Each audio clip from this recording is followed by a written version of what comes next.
majority supported.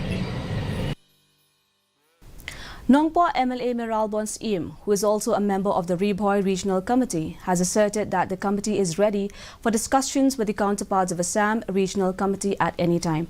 He said that they are awaiting for the Regional Committee of Assam to give a date for the meeting, and once they convene the date, the Bhoi Regional Committee would have meeting with them.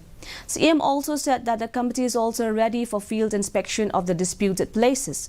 CM also pointed out that the issue needs detailed discussions before both the committee reach a solution on the disputed areas. From the perspective of the government of Meghalaya, to be particular the regional committee of the Bhoi district, we are very firm and we wanted to have this meeting at the earliest, but we are still waiting for the date given by our counterpart from the government of Assam, the respective regional committee from that side. So that is the issue that we are waiting. But from our side,